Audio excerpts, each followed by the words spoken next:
Sir sir please help me, কেউ বিপদে আছে, স্যার প্লিজ হেল্প মি। এক মিনিট দাঁড়ান, প্লিজ প্লিজ রিল্যাক্স, এক মিনিট। এখানে বসুন please save her life, please. আপনি সেভ হার এক লাইফ। মিনিট, আপনি বসুন না প্লিজ। এই নিন।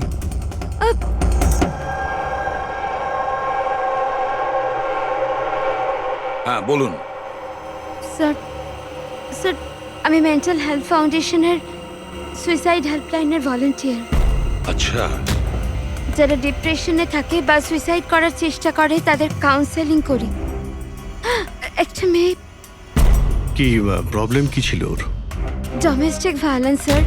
স্যার ওই মেয়েটা বলছিল যে ওর স্বামী ওকে নেশা করে ওকে যা তা গালাগালি দেয়, ওকে মারধর করে, আবার ওকে ভয়ও দেখায় যে ওকে প্রাণে মেরে দেবে, আর তাও কিনা ওর সার্ভিস পিস্তল দিয়ে। সার্ভিস পিস্তল? আচ্ছা, আপনি কি করে জানলেন যে ওর কাছে যে পিস্তল আছে সেটা সার্ভিস পিস্তল? স্যার এই ওয়ার্ড ওই মেয়েটাই ইউজ করেছিল, সার্ভিস পিস্তল। স্যার কোনো আর্মির বা পুলিশের লোক হবে। তা আপনি ওনাকে বললেন না যে পুলিশে কমপ্লেন করতে গিয়ে? বলেছিলাম আমি ওকে, হাসতে থাকলো, বললো পুলিশ ওকে কোনোভাবেই হেল্প করতে পারে না। আজ ও সুইসাইড করতে চলেছে। ওর পেটে 7 মাসের বাচ্চাও আছে। মাই গড! একটু আগেই ও কল করেছিল আমাকে। হ্যালো হ্যালো দিদি, দিদি আমি বলছি। হ্যাঁ কেমন আছো তুমি? দিদি আমি অনেক কষ্ট সহ্য করেছি, এবার আমি ডিসিশন নিয়ে নিয়েছি, এবার আমি আর ডিসিশন চেঞ্জ করব না। আমার কথা শোনো, তুমি এরকম কিচ্ছু করবে না, শুনছো তুমি? আজ আমার স্বাদের অনুষ্ঠান, আর তুমি তো জানোই সমস্ত রিলেটিভ কিছুক্ষণ বাদেই বাস ধরে সীতারা চলে যাবে, আর এই বাড়িতে আমি একদম একলা থেকে যাব ওই জানোয়ারটার সাথে। তুমি এসব কিচ্ছু করবে না, আমি তোমাকে আগেও বলেছিলাম না? প্লিজ তুমি পুলিশের কাছে যাও, পুলিশ উইল হেল্প ইউ। দিদি তুমি তো জানো আমি পুলিশের কাছে যেতে পারবো না। আরে তুমি তোমার বাচ্চাটার কথা ভাবো, আরে তোমার পেটে একটা বাচ্চা আছে। ওর কথাই ভাবছি দিদি, আজ যদি নিজের সিদ্ধান্ত বদলে ফেলি তাহলে 2 মাস পরে আমি নিজের সন্তানকে কোন সমাজে জন্ম দেব বলো? আমি ওকে এমন পিতা দিতে পারি না।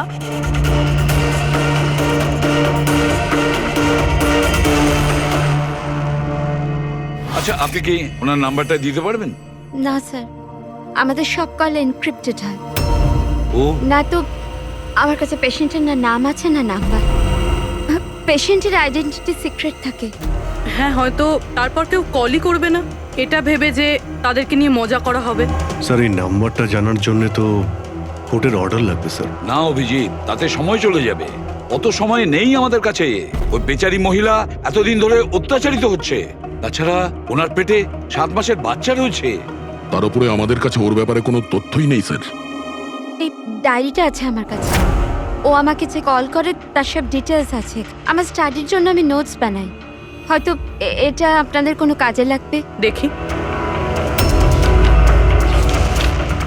স্যার, লাস্ট পেজে লেখা রয়েছে সব আত্মীয় স্বজন বাস ধরে সাতারা চলে যাবে। আমাদের কাছে শুধু মেয়েটার ব্যাপারে এইটুকুই ইনফরমেশন আছে যে ওর হাজবেন্ডের কাছে একটা সার্ভিস রিভলভার আছে। নাম্বার 2, মেয়েটার পেটে 7 মাসের বাচ্চা রয়েছে। ওই মেয়েটার ফ্যামিলি সাতারা যাবে। সমস্ত বাস ডিপোতে গিয়ে খোঁজ নাও, দেখো কোনো বাসে এমন কোনো ফ্যামিলি আছে কিনা যারা সাধের অনুষ্ঠানে যাচ্ছে, সাতারার দিকে যাচ্ছে। শহরের যত গাইনোকোলজিস্ট আছে প্রত্যেকের লিস্ট বের করো, আর দেখো এমন কোন পেশেন্ট আছে যে 7 মাসের প্রেগনেন্ট। স্যার এটাই শেষ বাস ডিপো যেখান থেকে সাতারার বাস যায়।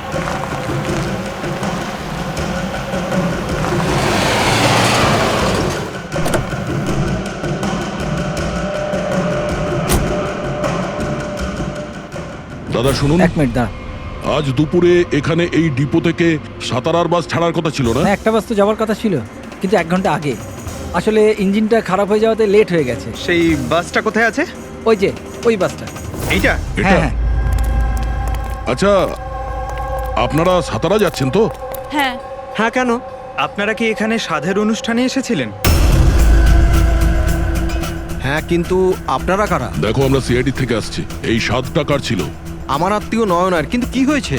এই নয়না কোথায় থাকে? ওর ঘরের অ্যাড্রেসটা দাও তো। B200 Shantiniwas Versova. Thank you, thank you. হ্যাঁ দয়া। এই ডিপোতে একটা ফ্যামিলি পাওয়া গেছে। হ্যাঁ, ওরই ফ্যামিলি। আর মেয়েটার নাম হলো নয়না। ঠিকানা হলো B200 শান্তিনিবাস বার্সোবা। আচ্ছা তাই নাকি? ভাই গাইনোকোলজিস্ট আমাদের এই অ্যাড্রেসে দিয়েছেন। তুমি ওখানে পৌঁছো, আমরা ওখানেই যাচ্ছি। ঠিক আছে, আমরা পৌঁছাচ্ছি। ওকে। বার্সোবা।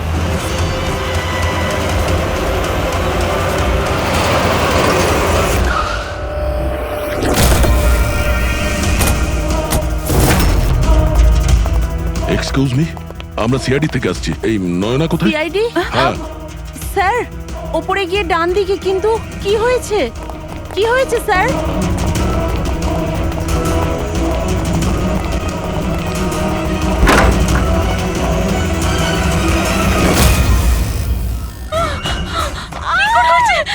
প্লিজ সামলান নিজেদের আপনারা। কি করছেন কি? শান্ত হন আপনারা। এটা কি হয়ে গেল? ও সুইসাইড করেই নিল। গুলি চিনের নিচের থেকে উপরের দিকে গেছে। স্যার, অনেকটা রক্ত বেরিয়েছে। মনে হচ্ছে অনেকটা সময় কেটে গেছে। পিছনে সরো। কি হলো? দাদা দেখ, দাদা। নয়না, এই, কি হলো নয়না? ইন্সপেক্টর আমান? তুমি ওকে চেনো? হ্যাঁ, আমরা ট্রেনিং একাডেমিতে একসাথেই ছিলাম। কেন করলো স্যার নয়না এরকম? এটা তো আপনিই বলতে পারবেন। ওটো। ওকে টর্চার করতে, মারতে, হ্যাঁ, ভয় দেখাতে, হুমকি দিতে কি এক্সপেক্ট করেছিলে তুমি? কি করতে? হ্যাঁ, অ্যাটেম্পট অফ সুইসাইডের জন্য তুমি জেলে যাবে। স্যার, এটা কি বলছেন আপনারা? দাদা এরকম করতে পারে না। স্যার, আপনারা এটা ঠিক করছেন না। প্লিজ এরকম করবেন না। কত মেন্টাল টর্চার করা হয়েছে ওকে, নিজেরই মাথায় গুলি করে নিয়েছে। সবাইকে বাইরে নিয়ে যাও। চলো তুমি বাইরে চলো। স্যার, নয়না, চলো suicide করতে চলো পারে না। চলো চলো সবাই চলো। প্লিজ Please, চলো বাইরে বেরো। যান, বাইরে, please, চলো, বাইরে please, যান, আপনারা বলছি। চলো চলো চলো। শান্ত হন। আপনিও যান। Please। চলুন চলুন। সেটাই হলো যেটা ওই গাইনোকোলজিস্ট বলেছিলেন। সুইসাইড করেই ফেললো। বডিটাকে ফরেন্সিক ল্যাবে পাঠিয়ে দিই, আর এসিপি স্যারকে ইনফর্ম করে দিই যে ওকে আমরা বাঁচাতে পারিনি। 1 মিনিট। ওই ফোন।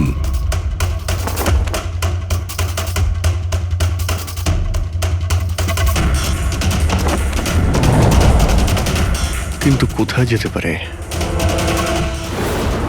আচ্ছা, ওনার ফোন কি কেউ দেখেছেন কোথাও? আপনি জানেন? কেউ দেখেছেন কি? হ্যাঁ, স্যার, আমি ফোন করছি ওর নাম্বারে।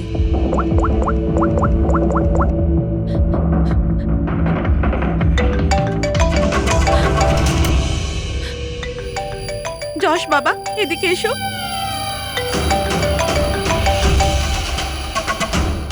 ফোন তোমার কাছে দাও।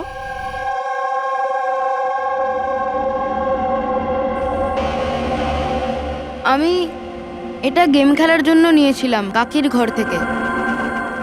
কোনো ব্যাপার না বাবু, এদিকে এসো। বাবু, একটু মনে করে বলো, যখন তুমি ফোন নিতে এখানে এসেছিলে তখন কি দেখেছিলে তুমি?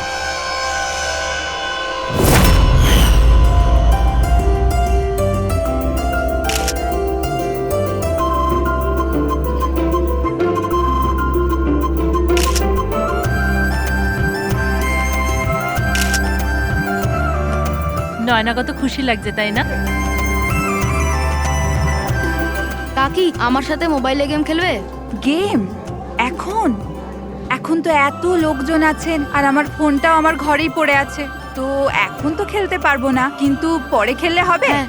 এখন না, তুমি গিয়ে ফ্রেন্ডসদের সাথে খেলো, ওকে? ঠিক আছে। যাও। আরে দাদা, বৌদির সাথে গিয়ে ফটো তুল না। হ্যাঁ আমি যাচ্ছি।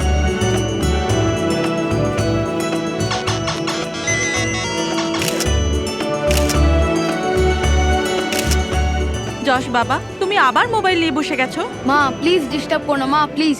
আরে কাকির অনুষ্ঠান চলছে, তুমি এখানে গেম খেলছো? হ্যাঁ, আর কিছুক্ষণ। আরে Please, বাবা, please। কাকির খারাপ লাগবে। চলো সোনা, চলো। আরে মা, কোনো মা নয়, অনেক গেম খেলেছো, আর ফোন নয়। কাকি কি?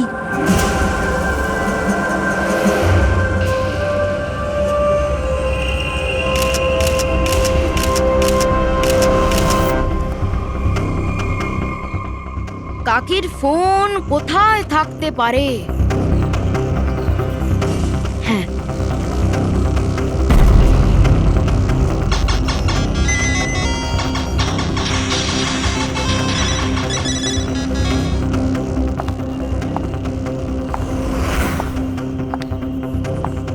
কাকি চলে এসছে। কিন্তু এরপর তুমি ফোনটা ফেরত কোথা থেকে পেলে? এখানে বাইরে পড়েছিল। থ্যাংক ইউ বাবু, তুমি আমাদের অনেক সাহায্য করলে।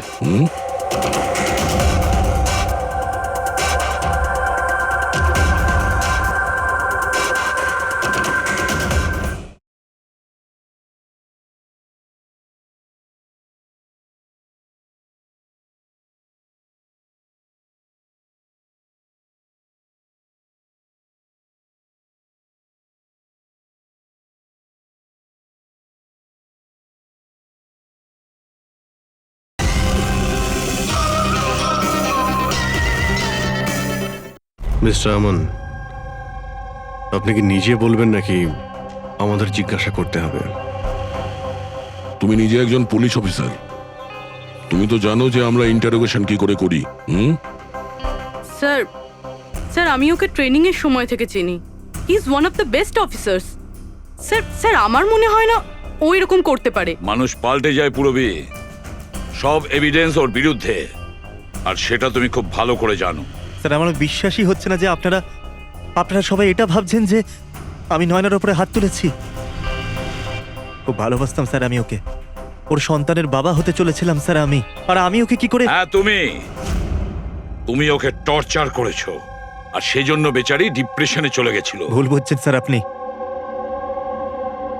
ও ডিপ্রেশনে ছিলই না। সবসময় ও হাসি খুশি থাকতো, সবসময় আনন্দে থাকতো। মানে ও সুইসাইড কি করে করতে পারে স্যার? আরে তাহলে সে মেন্টাল হেলথ ফাউন্ডেশনে বারবার ফোন কেন করতো? বিগত কয়েক মাসের মধ্যেই 10টা কল। আমার এই বিষয়ে কোনো আইডিয়া নেই। কল করে উনি হয়তো ডিলিট করে দিতেন, সেই জন্য হয়তো আপনার কোনো আইডিয়া নেই। স্যার দাদা এরকম করতে পারে না, ও তো নয়নাকে খুব ভালোবাসতো, আর নয়না তো খুশিই ছিল। যদি তোমার স্ত্রী খুশিই ছিল, তাহলে ও হেল্পলাইন নম্বরে ফোন করে কেন বলেছে যে তুমি ওকে টর্চার করো, ওকে মারো, ওকে ধাক্কা দাও? কেন আমান, উত্তর দাও। পুরবী, ওর কাছে কোনো উত্তর থাকলে তো দেবে। ওর টর্চারের কারণে বেচারি ডিপ্রেশনে চলে গিয়েছিল, আর তারপরে ও সুইসাইড করে। ডিপ্রেশনে প্রায়শই কোনো লোক নিজের দুঃখের কথা শেয়ার করে না। হতে পারে এর জন্যই নয়না যে কতটা প্রবলেমে ছিল কেউ কিছু জানতেই পারেনি। পুরবি, অ্যাটলিস্ট তুমি তো আমাকে বিশ্বাস করো। You know me well. Naina কখনো সুইসাইড করতে পারে না, কখনো সুইসাইড করবে না। ব্যাস, নিয়ে যাও একে। চলো। আপনি আমার কথাটা তো শুনুন, নয়না কখনো সুইসাইড করতে পারে না। চলো স্যার আমার কথাটা চলো, শুনুন স্যার, চলো। নয়না সুইসাইড করেনি। স্যার আমার কথাটা শুনুন স্যার একবার।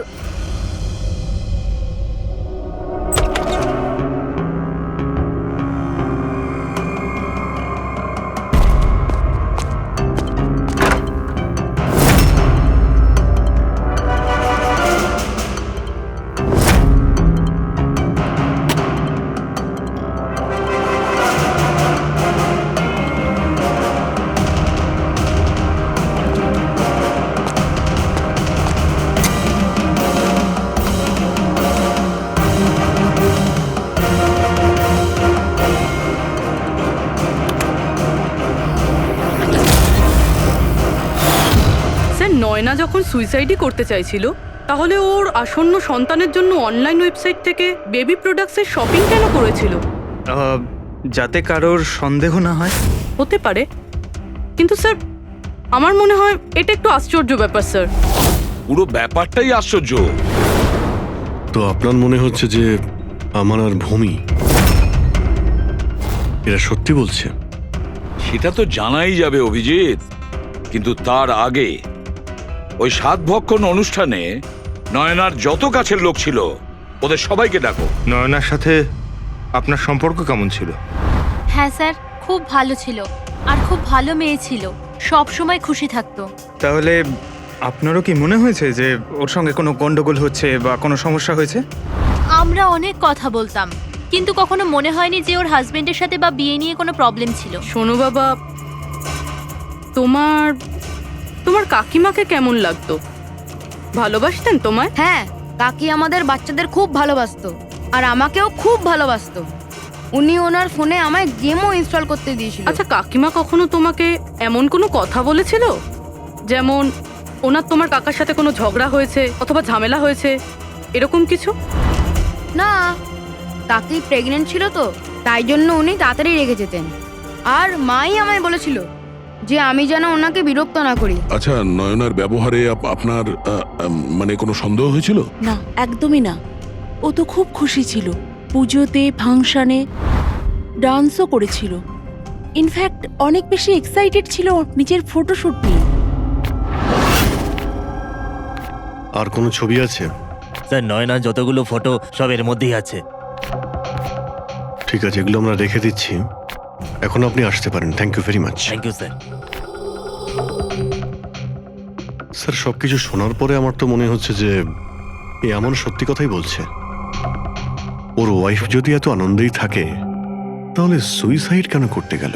সেটাই তো, সুইসাইড কেন করবে? গোলমাল আছে অভিজিৎ, কিছু না কিছু গোলমাল আছে। রাধার যে কটা ইনফরমেশন দেওয়ার ছিল সব দিয়ে দিয়েছে, তবু বুঝতে পারছি। একটা কাজ করো, ওই মেন্টাল হেলথ ফাউন্ডেশনে গিয়ে ওই নয়নার ব্যাপারে যা কিছু জানতে পারবে বের করে নিয়ে এসো। ওখানকার অপারেটরদের সঙ্গেও কথা বলো, খুঁটিয়ে খুঁটিয়ে ইনফরমেশন বের করো। হয়তো এমন কোনো কথা ও জানতো নয়নার ব্যাপারে যেটা আমাদের কাজে লাগবে।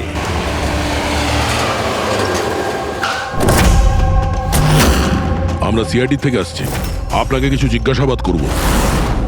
এই নাম্বারটা থেকে আপনার ফাউন্ডেশনে একজন লেডি ফোন করতেন, উনি সুইসাইড করেছেন। এর পুরো ইনফরমেশন চাই আমাদের। কবে কল করেছিল, কতবার করেছিল, কখন করেছিল, পুরো ডিটেল। আমি এক্ষুনি চেক করছি।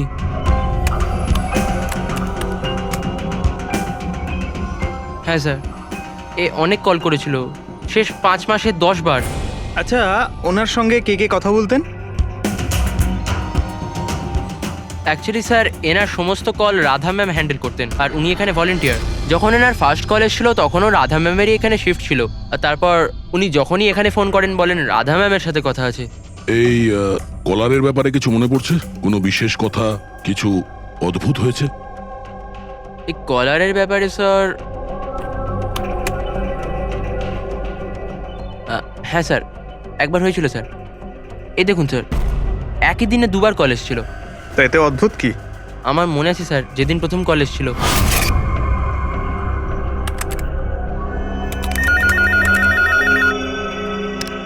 Hello, how may I help you? Hello, আমি রাধা ম্যাডামের সাথে কথা বলতে চাই। হ্যাঁ, শিওর। হ্যালো রাধা ম্যাম, আপনার জন্য কল। কিছুক্ষণ বাদে ওই নাম্বারটা থেকে আবার কল এসেছিল। Hello, how may I help you? Hello, আমি নয়না বলছি। আর কিছুক্ষণ আগে আমার নাম্বার থেকে আপনার কাছে কল এসেছিল, আর 7 মিনিট কথাও হয়েছে। আপনি প্লিজ আমাকে বলবেন আপনি কোথা থেকে বলছেন? ম্যাম, এটা মেন্টাল হেলথ ফাউন্ডেশনের হেল্পলাইন নাম্বার। আমরা সেই সমস্ত মানুষের হেল্প করি যারা ডিপ্রেশনে পড়ে সুইসাইড করার চেষ্টা করে। What? Suicide helpline? Yes ma'am. অন্য কলাররা স্যার নিজের নাম কখনোই বলে না, কিন্তু ইনি প্রথমে নিজে থেকেই বলে দিলেন। স্যার, নয়না নিজের নাম কখনো রাধাকে বলেনি, তাহলে ও হঠাৎ করে বলতে যাবে কেন? আমরা এই নম্বরের কল হিস্ট্রিটা চাই। 1 মাস আগে নয়নার ফোন থেকে কেউ একজন হেল্পলাইনে ফোন করেছিল, আর এই হলো তার রেকর্ড।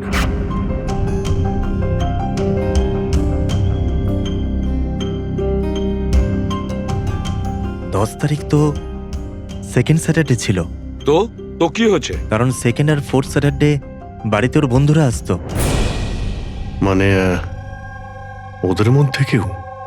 এই দুটো কল তো দুপুরে দেখাচ্ছে। হ্যাঁ, ওর সমস্ত বন্ধুরা দুপুরেই আসতো। কতজন আসতো? তা প্রায় 8-10 জন। আচ্ছা, তুমি কি নয়নার সব বন্ধুদের চেনো?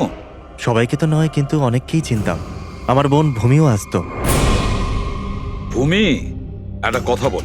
গত মাসে যখন তুমি ওর বাড়িতে গিয়েছিলে দেখা করতে, তখন এমন কিছু হয়েছিল, মানে আমি বলতে চাইছি অদ্ভুত কোনো ঘটনা বা সেরকম কিছু নিজেদের মধ্যে বা কোনো খেলার সময় কিছু মনে আছে? না স্যার, এরকম তো কিছুই হয়নি। আমরা প্রতিবারের মতো যেমন খেলতাম সেরকমই খেলছিলাম। আর নয়না, ওকে দেখে কিছু কিছু ডাউট হয়েছিল? স্যার নয়না তো খুশিই ছিল, ইনফ্যাক্ট মজা করছিল। হ্যাঁ, কিন্তু কিছুক্ষণ পর জানি না একদম সিরিয়াস হয়ে গেছিল, চিন্তিত লাগছিল। জানি না ওর কি হয়েছিল। 5151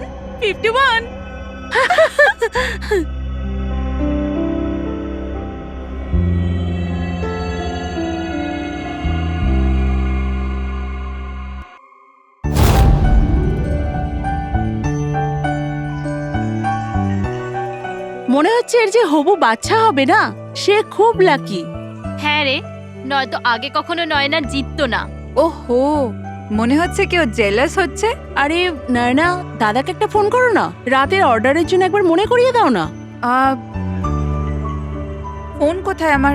আরে একটা কাজ করো, নাও আমার ফোন থেকে কথা বলো। হ্যালো, বিকেলে না প্লিজ খাবার অর্ডার করে দিও। না না, শুধু এটাই মনে করানোর ছিল।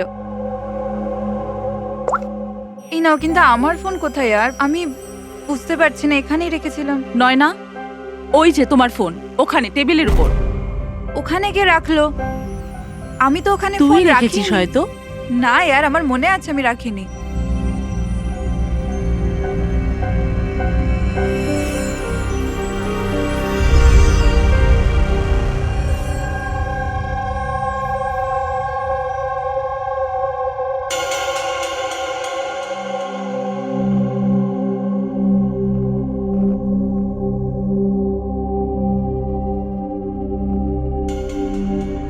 কে কল করেছিল? কি হলো? হ্যাঁ, তুই ঠিক আছিস তো? হ্যাঁ, কেন? জানবি, তোর কোনো টেনশন নেই তো? না, কোনো প্রবলেম নেই। কেন? তোদের যদি কোনো প্রবলেম থাকে তো প্লিজ আমায় বলিস। কেমন প্রবলেম? কি বলছিস তুই? তোর কি হয়েছে হঠাৎ করে? আরে কিছু হয়নি, প্রেগন্যান্সির মধ্যে এরকম মুড সুইংস হয়ে থাকে, এটা একটা ন্যাচারাল ব্যাপার। চলো আমরা সবাই খেলাটা কন্টিনিউ করি। স্যার, নয়না ভূমির ফোন থেকে আমানের সাথে কথা বলছিল দুপুর 1:03 থেকে 1:04 পর্যন্ত। 1:04 পর্যন্ত? আরে সুইসাইড হেল্পলাইনে যে প্রথম ফোন করা হয়েছিল 7 মিনিটের জন্যে, সেটা 12:57 থেকে 1:04 অবধি চলেছিল। আর সেকেন্ডটা 1:20 থেকে 1:21 পর্যন্ত। তার মানে অভিজিৎ, ওই 7 মিনিটের কলটা নয়না নিজে করেনি। কারণ ওই সময় নয়না আমানের সাথে কথা বলছিল ভূমির ফোন থেকে। এক্স্যাক্টলি। তার মানে ওই ফোনটা নয়নার কোনো বন্ধুই হয়তো করেছিল। আপনি কাউকে দেখেছিলেন ওর ফোন তুলতে বা ওর ফোন ব্যবহার করতে? না, আমি তো কাউকে দেখিনি। তার মানে ওই কলটা অন্য কেউ করেছিল। আর স্যার, নয়না যখন ওর ফোনটা খুঁজে পায় আর ওখানে লাস্ট ডায়াল আননোন নাম্বারটা চেক করে, আর তারপর যখন ওই নাম্বারে ফোন করে তখনও জানতে পারে যে ওটা কোনো সুইসাইড হেল্পলাইনের নাম্বার।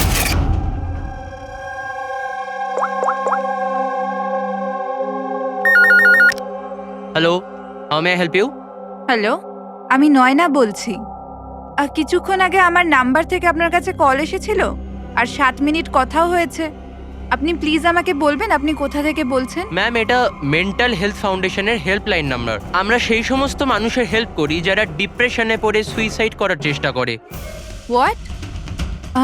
Suicide helpline? এটা জানতে পেরে ও চিন্তায় পড়ে যায় আর ভাবতে আরম্ভ করে সুইসাইড কে করতে চায়। স্যার, এই ফোন কলটা নয়না যদি না করে তাহলে এটাও তো হতে পারে যে আগে যে সমস্ত কলগুলো করা হয়েছে সেটা নয়না করেনি, অন্য কেউ করেছে। ভূমি, তুমি ওই গেম খেলার সময় ডায়েরি রাখো তো? মানে স্কোর নোট করো তো প্রত্যেকটা খেলার? ব্যাস, ওই ডায়েরিটা আমার চাই। Okay sir. আর এই যে প্রত্যেক সেশনে 4টে নাম রয়েছে যারা সব সময় থাকে: ভূমি, পারুল, জাহ্নবী আর শীতল।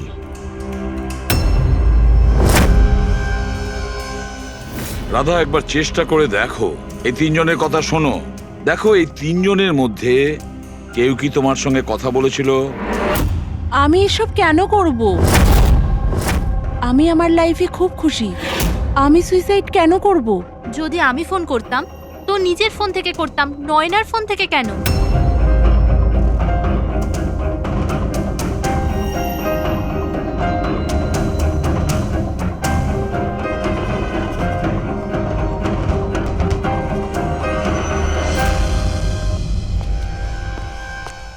স্যার স্যার এই তিনজনের মধ্যে কারুর আওয়াজ নয়। স্যার, হ্যাঁ, এই তিনজন তো না বলছে, শুধু শীতল বাকি আছে। ওর ব্যাপারে কিছু জানতেই পারছি না। কিছু জানতে পারোনি মানে কি বলতে চাইছো? স্যার, এই তিনজনের মধ্যে কেউ শীতলকে চেনেই না। জাহ্নবী বলল শীতলের সাথে নয়নার গাইনোকোলজিস্টের চেম্বারে দেখা হয়েছিল, আর ওখানে ওদের বন্ধুত্ব হয়ে যায়। শীতলকে এদের মধ্যে কেউই পার্সোনালি চেনে না। কোনো ব্যাপার না, ওই তিনজনের হেল্প নিচ্ছি আমরা। এবার শীতলের স্কেচ করাবো আমরা, তারপরে দেখবো।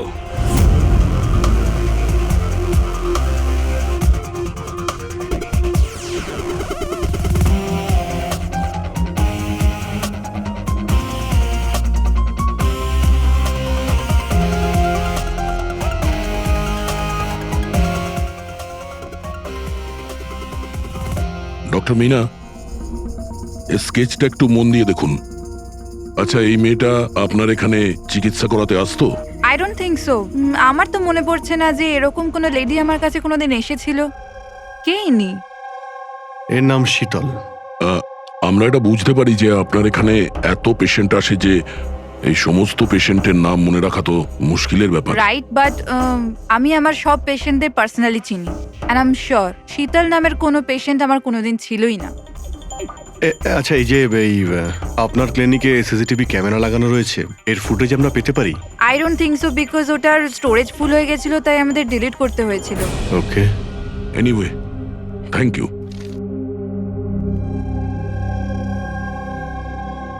মনে হচ্ছে এই শীতল কোনোদিন পেশেন্ট ছিলই না, শুধুমাত্র নয়নার সঙ্গে বন্ধুত্ব করার জন্য এসেছিল এখানে। ওর প্ল্যান ছিল নয়নার সঙ্গে বন্ধুত্ব করে ওর বাড়িতে ঢোকার। প্রফেশনাল ফ্রড মনে হচ্ছে, আটকাতে হবে ওকে। তুমি কি একে চেনো? এটা তো শীতল, নয়নার বন্ধু। এ তো প্রায় বাড়িতে আসতো। নয়না শীতলের বন্ধুত্ব কবে কোথায় হয়েছে কিছু জানো তুমি? না, আমি জানি না, কিন্তু তাতে কি যায় আসে? যখন আমার নয়নাই রইল না, তখন এইসব এ কি ধরনের পাগলামি করছো? হ্যাঁ, একটু ভেবে দেখো তো। যদি তুমি নির্দোষ হও তাহলে কেউ তো তোমায় ফাঁসানোর চেষ্টা করেছে। তোমাকে নয়নার খুনি সাব্যস্ত করে ওরা অনেক লাভ আছে, এই জন্য ও তোমাকে ফাঁসাচ্ছে। হ্যাঁ, এমন কে আছে যে তোমাকে আর নয়নাকে ঘৃণা করে? আমি কিছু জানি না। তাহলে কি ভূমি ওই আবার প্রপার্টি লোভে করেনি তো? না, ভূমি এরকম কখনো করতে পারে না। বরং ও তো নয়নাকে খুব ভালোবাসতো। তো কোনো প্রফেশনাল রাইভেলরি? একজন পুলিশের তো অনেক জায়গায় অনেক শত্রু থাকে। না, আমার সাথে এরকম কিচ্ছু ছিল না। আমি আমার ডিউটিতে না তো কখনো কোনো গ্যাংস্টারকে ধরেছি, না কোনো বড় গ্যাংস্টারকে মেরেছি, কখনো ঘুষ নিইনি। পুরো কেরিয়ারে ব্যাস একবারই গুলি চালিয়েছিলাম। কার উপরে? কাকে গুলি করেছিলে তুমি? ছোটখাটো ফ্রড ছিল স্যার, বিশেষ। ওকে অ্যারেস্ট করতে গেছিলাম, তখনই গুলি চলে গেছিল।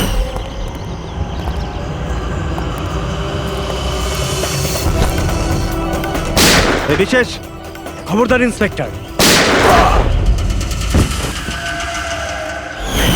হয়তো এই লোকটারই কোনো ভাই বা আত্মীয় প্রতিশোধ নেওয়ার জন্য এসব করেছে। না, যখন আমরা ওকে অ্যারেস্ট করতে গেছিলাম তো ওর কোথাও কোনো পরিবার ছিল না, হয়তো অনাথ ছিল। ঠিক আছে, যদি ওই লোকটার কোনো আত্মীয় স্বজন থাকে তাকে আমরা ছাড়বো না। স্যার, আমান ঠিক বলছিল, ওই লোকটার নিজের বলতে কেউ নেই, ফ্যামিলি, স্ত্রী, বাচ্চা কেউ না। তাহলে প্রতিশোধ কে নিচ্ছে?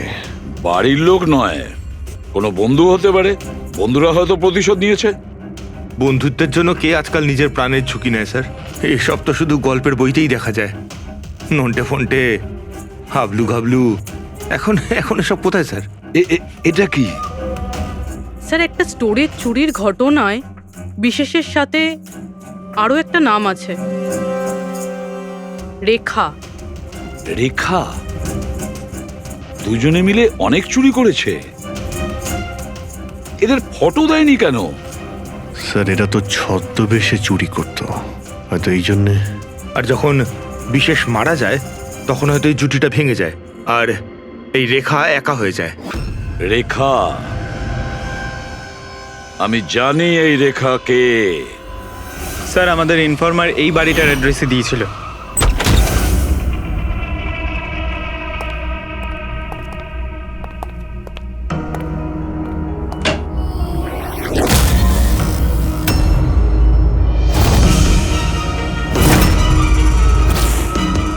দেখো একটু।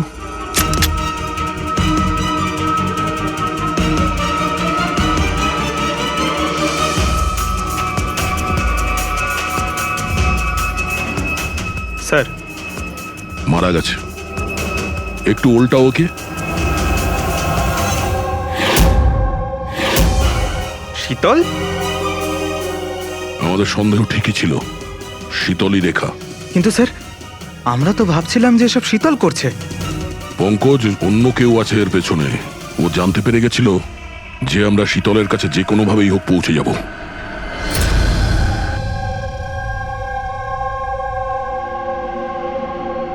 সারিকা, এর ঘাড়ের পেছনের দিকে এইখানে ক্ষত আছে। এইখানে ক্ষত মানে হচ্ছে যে খুনি ওর পেছনের দিকে দাঁড়িয়েছিল। দেখো এইখানে ছুরির ক্ষতটা আছে, তবে খুনিকে পেছনের দিকে দাঁড়িয়ে থাকতে হবে, তবেই এই আঘাতটা করতে পারবে, রাইট? হ্যাঁ স্যার, আর আমার মনে হয় ও হয়তো খুনিকে চিনতো, কারণ এই ক্ষতটা ছাড়া সারা শরীরে আর কোনো আঘাতের চিহ্ন খুঁজেই পাইনি। রাইট রাইট, সেটাও হতে পারে। তবে একটা কথা ঠিক, ও খুনিকে চিনতো বা চিনতো না, তবে একটা কথা ঠিক যে খুনি ওর পেছনে খুব কাছেই দাঁড়িয়েছিল। দেখো এত জোরের সঙ্গে এই ছুরিটাকে ব্যবহার করা হয়েছিল যে খুব কাছেই দাঁড়িয়ে থাকতে হবে, তবেই জোরে মারতে পারবে। আর একটা কথা, এই যে ক্ষতটা আছে সেটা বলছে যে কেউ নিজের বাঁ হাতটা ব্যবহার করেছিল, কারণ যদি ডান হাত দিয়ে ছুরিটা মারা হতো তাহলে ক্ষতটা এই অ্যাঙ্গেলে হতো না। এক্ষেত্রে বাঁ হাতটা ব্যবহার করা হয়েছে। হ্যাঁ স্যার, তার মানে খুনি ডেফিনেটলি লেফট হ্যান্ডেড, তাই তো? একদম, এই খুনি লেফটি। আর দেখো আরেকটা কথা, এত জোর দিয়ে এটা ব্যবহার করা হয়েছে। সাপোজ ধরো কোনো ডান হাতি লোক বাঁ হাতে ছুরিটা নিয়ে ব্যবহার করলে তাহলে এত জোরে আঘাতটা করা সম্ভব নয়। এটা সেই করতে পারে যে বাস্তবে একজন লেফটি নেতা। রাইট,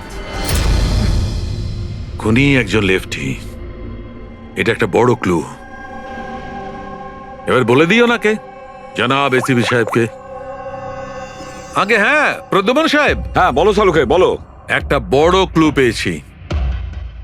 যে ব্যক্তি এই ছুরিটা ব্যবহার করেছে সে আসলে লেফট হ্যান্ডার। থ্যাংক ইউ সালুকে। সালুকে ফোন করেছিল, বলছিল খুনি লেফট হ্যান্ডেড। স্যার আমরা তো আগেই সবকিছু বলে দিয়েছি, তাহলে আমাদের এখানে আটকেছেন কেন? কেননা সত্যিটা এখনো জানা যায়নি। কাল রাতে আপনাদের সবার হাতে নয়নার ফোন গিয়েছিল। ঠিক করে মনে করে বলুন আর কি হয়েছিল। হয়তো আপনাদের মধ্যে কেউ ওকে দেখেছে বা শুনেছে অন্য কারোর সাথে কথা বলতে। ইয়শ বাবু, আই হোপ তোমার স্মৃতিশক্তি তো ভালো। কিছু মনে আছে তোমার? তুমি আমাদের সাহায্য করবে না? হ্যাঁ, কিন্তু আমি কাউকে তো দেখিনি। আচ্ছা, তোমার যা মনে আছে বলে দাও। আমি প্রমিস করছি যে আমাদের মধ্যে কেউ তোমাকে কিচ্ছু বলবে না। আমি কাকির রুমে তো গিয়েছিলাম, কিছুক্ষণের জন্য ফোন নিতে গেছিলাম। তারপর আমি গেম খেলছিলাম আর কেউ আসছিল ওখান থেকে। তারপর আমি ফোনটা ওখানে সাইডে রেখে চলে গেছিলাম। কোন গেম খেলছিলে তুমি? স্যার এটা কাকির মোবাইলে তুমি এই গেমটাই খেলছিলে? হ্যাঁ, আমি আর আমার বন্ধু নীলজ আমরা সবসময় এই গেমটাই খেলি। এই গেম তো অনেকেই একসঙ্গে খেলতে পারে, আর সবাই একে অপরকে দেখতেও পায়। তো নীরজ তোমাকে দেখতে পাচ্ছিল যখন তুমি ফোন ওখানে রাখো। স্যার, ফোনে তো রেকর্ড হচ্ছিল। ওখানে কি হয়েছিল সেটা নীরজের ফোন থেকে জানা যেতেই পারে। ঠিক আছে, আমরা নীরজকে ডেকে নিচ্ছি।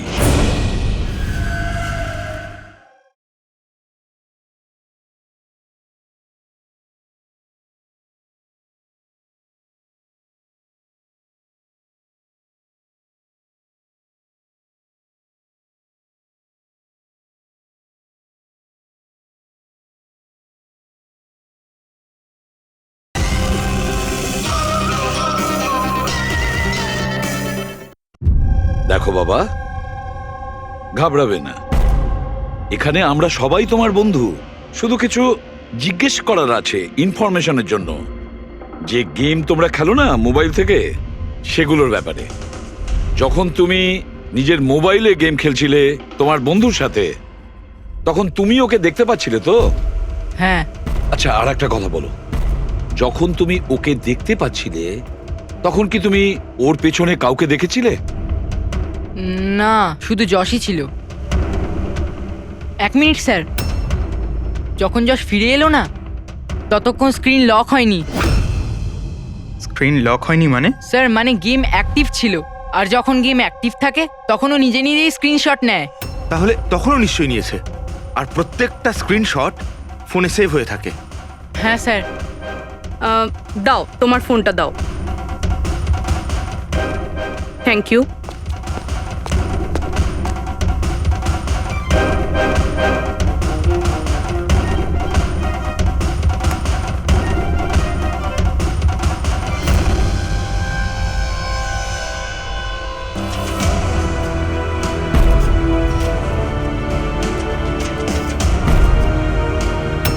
এটা কে? এটা এটা নয়না তো নয়।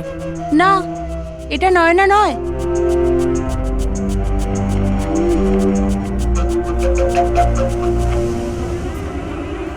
এক মিনিট পুরবি, একটু জুম করো এর উপরে।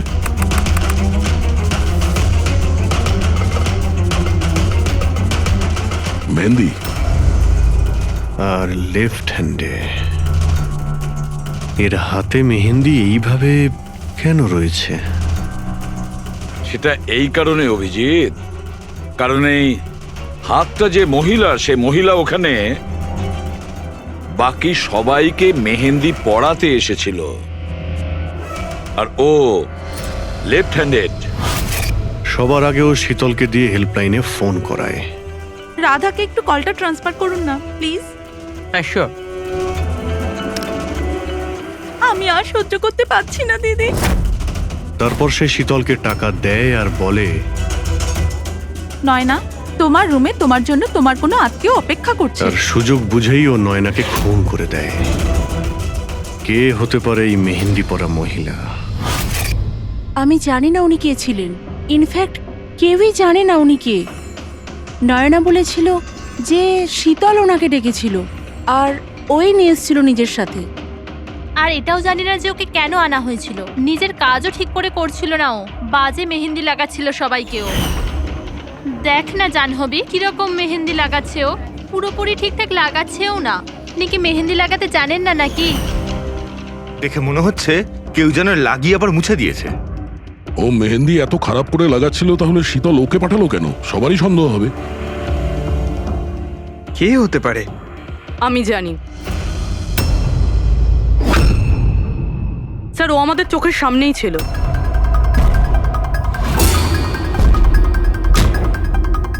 আর আমরা ওকে সন্দেহই করিনি।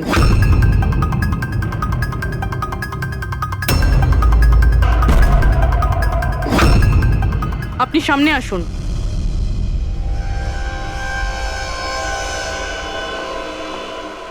আপনার বা হাতটা দেখান।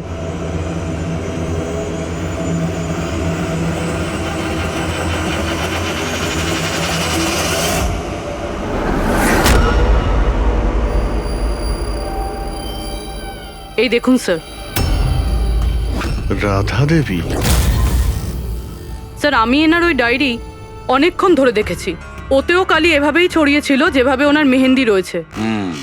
যারা লেফট হ্যান্ডেড হয় তারা যখন কোনো কাগজে লেখে তখন এইভাবেই লেখে, আর যা কিছু আগে লেখা ছিল তার ওপরেই ওর হাতটা ঘষে যায়, ফলে ওই কালি বা রং হাতে লেগে যায় যেভাবে রাধার হাতে লেগে আছে, তাই না?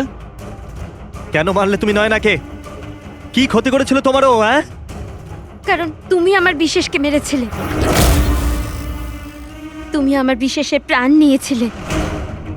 আমি বিশেষকে ভালোবাসতাম, ওর বাচ্চার মা হতে চলেছিলাম আমি। আর তুমি তুমি এনকাউন্টারে ওকে গুলি মেরে দিলে, আমার বিশেষকে মেরে দিলে তুমি বিশেষকে। আর সেই জন্য তুমি ঠিক করো তুমি ওর থেকে প্রতিশোধ নেবে। হ্যাঁ, যখন আমি জানতে পারলাম যে বিশেষ এই দুনিয়াতে নেই আর, তখন এই কষ্টে আমার বাচ্চা তো আমার পেটের ভিতরে মারা গেল। স্যার, এরই জন্যে তুমি আমার বাচ্চার প্রাণ নিয়েছো। যখন আমি জানতে পারলাম নয়না মা হতে চলেছে, তখন আমার মাথায় রক্ত চেপে গেল। যে যে সুখ আমি নিজে পেলাম না, সেটা সেটা আমি নয়নাকে কি করে দিতে পারি? মেরে দিলাম আমি নয়নাকে, মেরে দিলাম ওকে। তো সেই জন্য তুমি মেন্টাল হেলথ ফাউন্ডেশনে অ্যাজ আ ভলেন্টিয়ার তুমি কাজ করতে শুরু করেছিলে। আর শীতল তোমাকে না, তুমি শীতলকে কাজ দিয়েছো নয়নার সঙ্গে বন্ধুত্ব করার জন্য। হ্যাঁ, শীতলকে আমিই পাঠিয়েছিলাম নয়নার ঘরে, যাতে ও নয়নার ঘর থেকে আমাকে ফোন করতে পারে আমার হেল্পলাইন নাম্বারে। ও আমার ব্যাপারে লোককে জিজ্ঞাসা করে। আর সাধের অনুষ্ঠানে ওই শীতলই আমাকে নয়নার ঘরে ডেকেছিল। আর আর আমি ওখানেই ছিলাম। আমার পক্ষে আর সম্ভব নয় দিদি, আমি যাচ্ছি। এখন তোমার শেষ কাজটা করো, নিচে গিয়ে নয়নাকে এখানে পাঠাও। এখনই পাঠাচ্ছি। আর হ্যাঁ, মোবাইলটা বাইরে রেখে যাও। তোমার রুমে তোমার জন্য তোমার কোনো আত্মীয় অপেক্ষা করছে। ইমন তো এবার বুঝতে পারবে একলা হওয়ার যন্ত্রণা কি। এ তো হওয়ারই ছিল, একটা মায়ের থেকে তার বাচ্চাকে কেড়ে নিয়ে ও মা হতে চলেছিল। এই জন্যই আমি নয়নাকে মেরে দিয়েছি। আর তারপর চালাকি করে আপনি নিজে সিআইডির কাছে এলেন, যাতে আমাদের আপনার উপর সন্দেহ না হয় আর আমরা অন্য কাউকে সন্দেহ করি। আর যখন তুমি দেখলে যে আমরা ওকে অ্যারেস্ট করছি না, তখন তুমি শীতলকেও মেরে ফেললে সাক্ষী নির্মূল করার জন্য। রাধা, এটা কিরকম প্রতিশোধ নিয়েছো তুমি? আইন তোমাকে কোনোদিন ক্ষমা করবে না, তোমার তো কঠোর শাস্তি হবে। সারা জীবন ধরে জেলের গড়াদের পিছনে তোমাকে কাটাতে হবে।